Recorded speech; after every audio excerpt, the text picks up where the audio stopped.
J'ai gagné plusieurs dizaines de milliers d'abonnés en quelques mois seulement sur mon compte Instagram, alors j'aimerais vous partager tous mes secrets pour que vous puissiez faire pareil. Chaque jour il devient un peu plus difficile que la veille de se faire une place sur Instagram puisque le niveau de concurrence monte, alors c'est maintenant ou jamais que vous devez vous bouger. Après avoir vu cette vidéo, vous saurez exactement quoi faire pour dompter l'algorithme, créer des contenus viraux et adopter la bonne stratégie. Et restez bien jusqu'au bout car je vous ai réservé des cadeaux tout du long. Alors d'abord, j'ai 3 choses à vous dire pour que vous puissiez prendre la bonne direction. Et la première, c'est que vous devez délimiter les sujets que vous allez aborder. Vous devez absolument délimiter votre thématique. Alors je sais que ça peut être un peu frustrant parce que quand on débute, on a envie de parler de tout et n'importe quoi. Donc c'est frustrant de se restreindre. Mais croyez-moi, c'est super important car ça vous permet de créer de l'engagement. C'est-à-dire que n'importe quelle personne qui vous découvre depuis n'importe lequel de vos contenus, eh bien pourra être intéressée par les prochains puisque forcément il y a un lien entre tous vos contenus et donc ça booste énormément l'engagement. Donc le but c'est de créer un fil conducteur, de faire en sorte qu'il y ait un lien justement entre tous vos contenus pour booster votre engagement. Deuxième chose importante, il faut déterminer clairement votre positionnement. Vous connaissez le dicton parler à tout le monde, c'est ne parler à personne. Eh bien, il n'y a rien de plus vrai sur les réseaux sociaux. Si vous êtes simplement celui qui donne de beaux conseils, mais que vous vous adressez à tout le monde, eh bien, personne ne va réellement s'identifier à votre message. Et donc, vous n'arriverez pas à impacter suffisamment votre audience pour qu'elle vous suive sur le long terme et pour que vous puissiez la fidéliser et créer une communauté vraiment engagée. Alors, la question que vous devez vous poser, c'est à qui je souhaite m'adresser. Et une fois que vous avez la réponse, moi, je vous invite à créer le portrait le plus précis possible de cette personne. Demandez-vous quelles sont ses problématiques, qu'est-ce qu'elle cherche à faire, quelles sont ses croyances, quelles sont ses croyances limitantes, quelles sont ses inspirations, etc. Soyez vraiment précis. Et à partir de ce portrait, vous allez pouvoir créer des contenus qui sont spécifiquement conçus pour ces personnes-là. Vous allez utiliser leur langage, vous allez choisir des sujets en lien avec leurs problématiques, etc. Et puis enfin, troisième chose, je vous invite à bien configurer votre bio. Le but, c'est que quelqu'un qui découvre votre profil puisse savoir au premier coup d'œil ce que vous proposez. Parce qu'il y a pas mal de gens qui vont visiter votre profil, ils vont simplement lire votre bio et s'abonner sans vraiment aller feuilleter vos contenus. Ce qui fait que si vous avez mal défini votre bio, eh bien d'une part, vous ne donnerez pas envie aux gens de s'abonner à votre compte. Et puis surtout, vous risquez d'attirer des touristes. Et ces touristes-là, ils vont pas s'engager avec vos contenus, donc ils vont saboter votre croissance. Alors moi, ce que je vous conseille de faire, c'est tout simplement de suivre une formule extrêmement simple. C'est j'aide qui à faire quoi? Par exemple, j'aide les créateurs à développer leur audience. Alors maintenant, on va parler de stratégie et je voudrais d'abord vous prévenir d'une erreur que commettent énormément de créateurs débutants, à savoir vouloir réinventer la roue. Alors ça, je ne sais pas d'où ça sort, mais la plupart des créateurs qui se lancent, ils se disent qu'il faut absolument qu'ils aillent se différencier avec des nouveaux concepts absolument révolutionnaires et encore jamais faits sur les réseaux. La réalité, c'est que la plupart des créateurs qui percent et qui sont une place, eh bien, ils n'inventent absolument rien. Ils ne font que refaire ce qui marche. Alors certes, on peut avoir des petites techniques de différenciation, on va le faire à notre sauce, hein. Le but, c'est pas d'aller plagier les autres, mais croyez-moi, c'est bien plus simple de se faire une place sur les réseaux en observant ce qui se fait déjà, plutôt qu'en cherchant à réinventer des concepts nouveaux. Sachant que voilà, des créateurs, il y en a des tonnes et des tonnes, des dizaines de milliers. Alors la probabilité d'inventer quelque chose encore jamais fait, elle est très faible. Ou alors si vous y arrivez, enfin quand bien même vous arriveriez, eh bien vous n'êtes même pas sûr que ça va plaire à votre audience. Alors ce qu'on observe finalement, c'est qu'il y a certains sujets qui ont tendance à systématiquement mieux fonctionner que les autres, quel que soit le créateur qui les propose, tout simplement parce que c'est ce que les spectateurs veulent voir. Et rien ne bat le marché. Il faut tout simplement, avec vos contenus, répondre à la demande des spectateurs. Alors votre but, c'est évidemment d'identifier ces sujets qui sont porteurs et de les reproposer à votre sauce. Alors je vais vous proposer un plan d'action en 4 étapes pour trouver des sujets qui cartonnent et croyez-moi, ça fait une grosse différence. La première étape, ça va être de lister une bonne dizaine de créateurs qui font du contenu similaire au vôtre. Alors il faut que ce soit des créateurs qui proposent du contenu de qualité car ce seront vos sources d'inspiration. Alors autant avoir de bonnes sources d'inspiration pour proposer du bon contenu derrière. Ensuite, seconde étape, eh bien pour chacun de ces créateurs, vous allez noter leurs 5 contenus qui ont fait le plus de vues. Donc vous aurez au total une bonne cinquantaine de contenus et vous allez pouvoir grâce à ça identifier les sujets qui sont porteurs. Et donc suite à ça, vous allez repartir de ces contenus. Donc troisième étape, vous allez choisir un sujet parmi tous ceux que vous avez notés et vous allez ensuite consommer tous les contenus en lien avec ce sujet, que ce soit en France, aux US, et vous allez également apporter votre touche personnelle, donc ce que vous savez sur ce sujet. Et puis la quatrième étape, vous l'aurez compris, vous allez reproposer une version améliorée de ce contenu, comme ça vous êtes sûr de partir sur un sujet qui est porteur puisqu'il a déjà bien fonctionné chez les autres. Et puis en plus de ça, vous aurez un avantage car vous aurez proposé le même contenu mais en mieux. Vous reprenez que ce qu'il y a de bien dans chacun des contenus que vous aurez visionnés et ensemble vous en faites un super contenu. Autre chose importante au niveau de votre stratégie, vous n'allez pas utiliser les mêmes formats de contenu selon la taille de votre audience. En fait, j'ai remarqué qu'il y a certains formats de contenu qui sont bien plus appropriés quand on a par exemple une petite audience ou d'autres qui sont mieux lorsqu'on a une grande audience, etc. Et du coup, le bilan de tout ça, c'est que je l'ai remarqué sur mon compte et je l'ai observé sur plein d'autres comptes. Quand on débute, il est bien plus rentable de proposer des réels plutôt que des publications.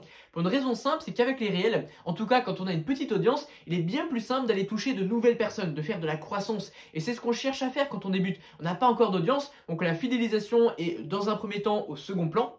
On cherche à toucher de nouvelles personnes et après seulement on cherchera à fidéliser. Et du coup, le réel est clairement le meilleur format pour faire ça. Par contre, les publications sont également très efficaces. Elles permettent d'une part de bien fidéliser. On peut apporter plus de valeur généralement sur un carrousel par exemple.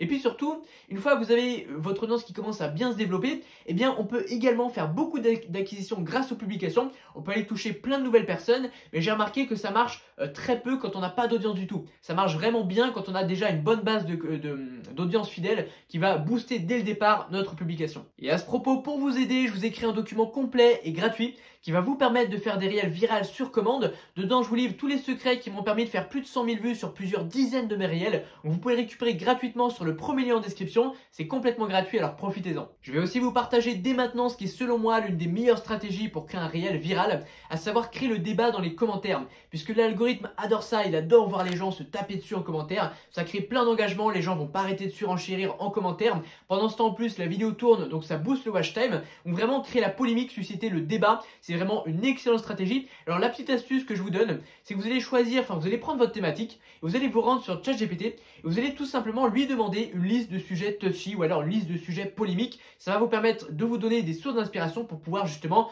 créer des réels sur ces sujets et donc susciter le débat en commentaire. Sinon, vous pouvez observer les commentaires de vos concurrents pour identifier les sujets qui font grincer des dents. Dès que vous voyez qu'il y a des gens qui se plaignent, que ça leur plaît pas, que ça crée le débat, eh bien vous savez que c'est un sujet qui a du potentiel. Alors maintenant, je vais vous parler de ce que j'appelle la technique du bourrin et elle est très importante pour réussir sur Instagram.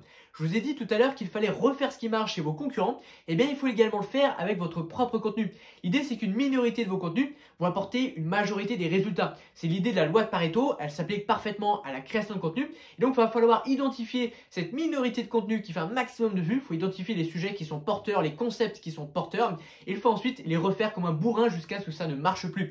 Alors vous pouvez soit les reproposer tels quels si vous laissez beaucoup de temps entre. N'oubliez pas que l'audience se renouvelle et puis que les gens sur Instagram ils voient des centaines de contenus chaque jour. Donc si vous proposez le même contenu mais que c'est longtemps après, ils se souviendront même plus de ce qu'ils ont vu. Je vous l'ai dit, l'audience se renouvelle. Et puis vous pouvez également en fait tout simplement soit renouveler le contenu, le mettre à jour, l'actualiser, ou là vous pouvez simplement varier l'angle. Vous reprenez le même concept puisque vous savez qu'il marche bien, et vous changez un petit peu l'angle et ça peut être intéressant et refaites-les jusqu'à ce que ça ne marche plus. Alors je voudrais aussi qu'on parle du fonctionnement de l'algorithme sur Instagram parce que je sais que c'est un mystère pour pas mal de monde et c'est quand même important de pouvoir s'y conformer pour proposer les bons contenus et qu'ils soient mis en avant par l'algorithme. Alors il faut savoir qu'il y a un algorithme qui est différent pour chacun des types de contenus, c'est-à-dire que l'algo ne sera pas le même selon que vous postiez une story, un réel ou une publication par exemple. Alors je vais vous parler moi dans cette vidéo de l'algorithme des réels et de l'algorithme des publications. Alors concernant les réels, vous allez proposer votre vidéo, vous allez la mettre en ligne. Le but ça va être d'indiquer à l'algorithme à qui elle s'adresse, donc pour ça vous allez pouvoir choisir vos hashtags, remplir le texte alternatif, bien remplir la description, vraiment choisir les bons mots qui sont vraiment en lien avec votre contenu pour qu'il puisse le montrer aux bonnes personnes. Et ce que va faire l'algo, c'est qu'il va d'abord le tester auprès d'un petit échantillon de personnes. Il ne va pas prendre le risque de le montrer à beaucoup de monde alors qu'il ne sait même pas s'il va plaire. Parce que ne l'oublions pas, l'objectif unique de l'algorithme, c'est de montrer les bons contenus aux bonnes personnes de sorte à ce que les gens soient contents d'aller sur Instagram et qu'ils s'y connectent le plus possible parce que c'est comme ça qu'Instagram fait son bif. Alors votre objectif c'est du coup de bien indiquer aux bonnes personnes et puis d'avoir un maximum d'engagement et ce qui compte vraiment en premier lieu, c'est votre rétention d'audience, c'est-à-dire votre capacité à avoir des spectateurs qui vont regarder longtemps vos contenus en moyenne. Puis après il y a l'engagement de façon générale, donc ça va être les likes, les partages, les commentaires, etc. Donc, une fois qu'il a montré votre contenu à un premier échantillon de personnes, au pif, ça peut être, je sais pas, 50 ou 100 personnes, il va regarder les résultats. Et s'il voit que les statistiques sont bonnes, que les gens s'engagent, partagent, commentent, like, etc., eh bien, il va élargir l'échantillon pour le montrer à plus de gens. Et puis, pour les publications, c'est à peu près la même chose, sauf qu'évidemment, la durée de visionnage, ça va pas être le temps qu'on regarde une vidéo, mais ça va être le temps qu'on passe sur les images. Et aussi, si c'est le cas d'un carrousel, ça va être est-ce qu'on va déplier la légende ou est-ce qu'on va regarder l'intégralité des slides du carrousel. Plus les gens vont au bout du carrousel, plus ils passent de slide en slide, plus l'algorithme considère que votre contenu est pertinent et qu'il intéresse puisqu'on a envie de voir la suite, et donc plus ce sera bénéfique du point de vue de l'algorithme. Et après, comme pour les réels, il y a l'engagement de façon générale, donc les likes, les commentaires, les partages, etc. Et donc vous, en tant que créateur, la première question que vous devez vous poser, c'est comment est-ce que je peux faire en sorte que mon contenu captive le spectateur, ou comment est-ce que je peux faire en sorte que mon carrousel donne envie de voir la suite, de voir chaque slide finalement. Alors finalement, quand on part de là, c'est assez simple. Il faut toujours se mettre dans la peau du spectateur et se dire qu'est-ce que je peux bien dire qui va le faire rester, ou qu'est-ce que je dois éviter de dire qui pourrait le faire fuir. Et après, il y a d'autres choses à ajouter. Par exemple, ça c'est un conseil un peu bateau, mais le hook, la première phrase que vous dites dans votre réel, je pense que vous êtes au courant, elle est juste cruciale. Si dès le départ vous commencez avec une phrase du style bonjour, moi c'est Maxence et aujourd'hui je vais vous parler, là vous pouvez être sûr que votre watch time va chuter drastiquement et que vous ne serez jamais mis en avant. Il faut vraiment avoir des bons hooks. Et pour vous aider, je vous ai écrit un document qui regroupe 19 modèles de phrases d'accroche. Donc c'est des modèles d'accroche qui sont personnalisables, que vous pouvez utiliser sur n'importe quel type de contenu. Et ces modèles-là, ils m'ont permis de faire des millions de vues sur plusieurs de mes réels. Donc vous pouvez récupérer ça gratuitement sur le premier lien en description. En fait, vous retrouverez tous les documents mentionnés dans cette vidéo depuis le premier lien. Vous recevrez tout d'un coup. C'est gratuit, alors profitez-en. Du coup, voilà, je vous disais, il y a le hook pour augmenter votre durée de visionnage. Il faut également être synthétique, c'est une qualité importante. C'est-à-dire que vous devez, moi je vous conseille en fait d'écrire vos textes en 2 fois. Une première fois au fil de la plume sans trop vous poser de questions, et la seconde fois vous n'allez pas vraiment le réécrire, vous allez repasser sur votre texte en ayant pour objectif d'enlever au moins 20 si ce n'est 30% des passages ennuyants. Vous devez vraiment garder que l'information essentielle. Vous pouvez éventuellement reformuler certaines phrases qui sont un peu trop à rallonge pour aller à l'essentiel. Autre conseil, je pense que ça vous le savez pareil, mais il faut sous-titrer vos réels, c'est super important. Ça permet d'augmenter pareil la durée de visionnage. Alors pour ça, moi je vous recommande l'outil Submagic. Alors c'est un petit prix, je crois que c'est genre 20 € par mois, quelque chose comme ça, c'est pas énorme, mais ça vous permet non seulement de sous-titrer automatiquement vos réels, mais surtout, en fait, ce qui est magnifique avec Submagic, c'est déjà, il fait très peu de fautes lors du sous-titrage automatique, donc vous pouvez sous-titrer votre réel en 5 minutes. Et surtout, Submagic va choisir des smileys pour dynamiser vos sous-titres. Il va choisir certains mots à mettre en couleur, et puis il va faire tout ça sans que vous n'ayez rien à faire. Il le fait de lui-même, donc ça permet de les générer super vite. Et à ce propos, j'ai rencontré le directeur, enfin le créateur de ce SaaS, de Submagic. Il a accepté de vous faire un petit code promo de 10% avec le code Maxence10. Donc je vous mettrai un petit lien en description si ça vous intéresse. N'hésitez pas, c'est pas mal pour augmenter la durée de visionnage. Autre conseil, je vous invite à raconter des histoires, à utiliser des métaphores. Vous le savez, l'humain adore les histoires. C'est pas pour rien si on reste coaché pendant 3 heures auprès d'un film. Il n'y a quasiment rien d'autre qui peut captiver notre attention pendant 3 heures. Parce que voilà, l'humain adore les histoires. Alors si vous savez bien raconter, si vous savez maîtriser la compétence du storytelling, eh bien vous pourrez captiver votre audience, augmenter votre durée de visionnage. Et je vous l'ai dit, c'est le facteur le plus important. Alors autre astuce que je vous donne, c'est de vous rendre sur ChatGPT. Vous allez tout simplement lui dire, je compte créer un réel sur telle chose. Donc là, vous lui dites en fait ce pourquoi vous allez parler, et vous lui demandez simplement une métaphore qui va exprimer l'idée que vous voulez transmettre. Et le simple fait en fait de faire passer votre message, mais non plus sous forme d'un conseil, mais sous forme d'une petite histoire, d'une métaphore, et bien ça donne vraiment une toute autre tournure à votre réel qui va vraiment plaire. Donc voilà, ça marche très très bien. Ça, vous le sous-estimez tous. Il faut impérativement que vous arriviez à fidéliser votre audience pour créer une vraie communauté de fans qui va vous suivre sur le long terme. Sinon, ça revient à remplir une bassine de trouée. C'est-à-dire qu'en fait, il faut distinguer l'acquisition et la rétention. L'acquisition, c'est votre capacité à vous faire découvrir par de nouvelles personnes, donc à créer des contenus qui vont attirer des gens. Le problème, c'est que si ces gens vous découvrent, qu'ils regardent un contenu et qu'ils ne s'abonnent pas, ou alors même s'ils s'abonnent mais qu'ils ne sont pas vraiment intéressés et qu'ils ne vous suivent pas sur le long terme, eh bien, il y a des gens qui vous découvrent, ils partent, et vous êtes sans arrêt dépendant de faire de l'acquisition. Alors vous le savez, l'acquisition, ça devient de plus en plus difficile, il y a de plus en plus de concurrence sur les réseaux, et puis voilà, c'est pas difficile, donc un abonné est précieux, il faut que vous soyez capable de le maintenir sur le long terme. Et ne l'oubliez pas, quelqu'un qui vous découvre et qui regarde que 1 ou 2 de vos contenus, c'est comme s'il était, qu'il avait 200 fois moins d'importance qu'une nouvelle personne qui vous découvre, que vous arrivez à vraiment fidéliser, qui devient un vrai fan qui va vous suivre pendant des mois, voire même pendant des années, et qui à lui seul va regarder plusieurs centaines, voire peut-être plus de 1000 de vos contenus. Voilà, c'est très important la fidélisation, sinon ça revient à remplir une bassine de trouille. Alors pour ça, vous le savez, Instagram est une plateforme extrêmement complète, vous pouvez à peu près tout faire. Et donc il y a certains formats qui sont juste géniaux pour fidéliser votre audience. Je pense notamment à la story, tout simplement parce qu'on a un contact beaucoup plus proche, on a beaucoup plus de proximité avec son audience en story. C'est un format également beaucoup plus naturel. Donc en story, n'hésitez pas à en faire, n'hésitez pas à documenter votre parcours, à partager votre quotidien, vos expériences, vos valeurs, votre philosophie de vie, à faire du personal branding tout simplement. Je vous invite également à exploiter le live. Alors peut-être pas au tout début, parce que forcément sur les lives, il faut que les gens soient présents en direct au moment où vous faites votre stream. Donc forcément, si vous avez que 500 abonnés, vous risquez d'avoir 3-4 personnes sur votre live ou 6-7. C'est trop peu pour, ça en vaut pas la peine.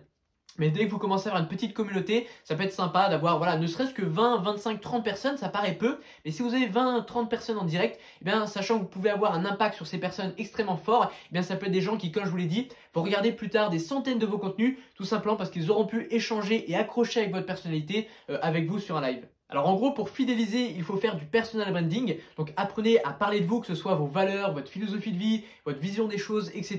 Apprenez également à documenter votre parcours, ça c'est très important. C'est une très bonne stratégie pour fidéliser et engager votre audience. Faites en sorte qu'en fait votre audience se sente concernée, qu'elle se sente inclue dans votre projet, enfin dans vos projets, dans vos objectifs. Donc pour ça, partagez-leur clairement quels sont vos objectifs, partagez-leur vos péripéties, vos réussites, vos échecs et vraiment documentez tout ça. Ça va vraiment les inclure et c'est très efficace. Et pour vous aider, j'ai un troisième document pour vous. Pareil, encore une fois, vous le trouverez sur le premier lien en description avec tous les documents et c'est gratuit. Ce document, il vous donne 8 méthodes pour apprendre à parler vous de façon efficace, justement pour fidéliser votre audience et pour faire du personal brand. Alors maintenant, je vais vous donner 3 astuces qui vont vous permettre de créer du contenu plus facilement et plus rapidement. Parce que voilà, ça peut sonner un peu bateau comme conseil, mais si vous n'êtes pas capable d'être régulier et de poster avec une bonne fréquence, eh bien vous n'aurez pas votre place sur les réseaux. Il faut être capable de tenir sur le long terme et ça c'est difficile quand on n'est pas bien organisé. On voit beaucoup de créateurs qui abandonnent. Alors mon premier conseil, ça va être de faire du batching. Donc ça consiste à rassembler les tâches similaires. C'est-à-dire qu'au lieu de créer vos contenus les uns à la suite des autres, eh bien vous allez en créer plusieurs ensemble. Et ça vous fait gagner beaucoup de temps parce que vous allez découper chacune des tâches et les rassembler par tâches similaires. Alors je vous donne un exemple. Par exemple, si vous voulez créer plusieurs réels pour toute votre semaine, eh bien vous allez les écrire tous ensemble, puis les tourner tous ensemble, puis les monter tous ensemble, au lieu d'en écrire un, le monter, le tourner, puis d'écrire le second, le monter, le tourner, etc. Et vous gagnez beaucoup de temps en faisant ça, ne serait-ce que sur le tournage, ça vous évite d'avoir à réinstaller votre matériel, donc on gagne vraiment beaucoup de temps comme ça. Ensuite, second conseil, pour être régulier et éviter de procrastiner, je vous invite à vous dresser des grandes listes d'idées. Voilà, prenez de temps en temps, ça peut être une fois par mois, une bonne matinée pour créer une grande liste d'idées avec plein d'idées de contenu, pour que vous puissiez en avoir plein en avance. Parce que si vous vous levez le matin sans avoir votre idée de contenu de prête, eh bien moi je sais que c'est carrément source de procrastination et vous risquez de remettre au lendemain parce que vous dites ouais aujourd'hui j'ai pas trop d'idées, je suis pas très inspiré, je sais pas de quoi je vais parler. Voilà, levez-vous toujours en sachant de quoi vous allez parler. Ayez au moins des contenus de prêt, enfin des idées de contenu de prêt pour le jour même. Ça vous évitera vraiment de procrastiner et ça vous fera gagner en régularité, ce qui est vraiment important. Et enfin, troisième conseil, je vous invite à adopter un matériel assez minimaliste. Sur Instagram, ça c'est pas encore trop professionnalisé, moins que sur YouTube en tout cas, où la plupart des gros youtubeurs ont des grosses caméras. Même si j'ai fait une vidéo sur ça et je vous explique comment vous pouvez encore réussir sur YouTube, même sans matériel, hein, vous pouvez aller voir ça si ça vous intéresse. Mais sur Instagram en tout cas, clairement la majorité des créateurs se filment avec un téléphone et je vous conseille de maintenir en fait ce minimalisme. Ça vous permet de gagner beaucoup de temps, d'éviter encore une fois la procrastination. Parce que quand faut installer tout un tas de matériel, d'éclairage, de branchage, de caméra à configurer et tout le bordel, eh bien on procrastine, on perd du temps. Et que là, si vous avez juste un simple trépied avec votre téléphone, vous pouvez filmer directement et gagner du temps. Et donc ça enlève la procrastination encore une fois. Donc voilà, on arrive sur la fin de cette vidéo. Je vous invite maintenant à rejoindre plus de 6000 entrepreneurs et créateurs sur mon canal Telegram. Ça se passe sur le deuxième lien en description. Je vous partage chaque semaine mes secrets qui m'ont permis de développer mon audience, de développer mes revenus. Je vis aujourd'hui de mon activité de formation en ligne. Donc voilà, vous découvrez tous mes secrets sur mon Telegram. Je vous invite à présent à aller voir une autre de mes vidéos qui s'affiche juste ici. C'est l'algorithme de YouTube qui vous la recommande. Et moi, je vous dis à très bientôt.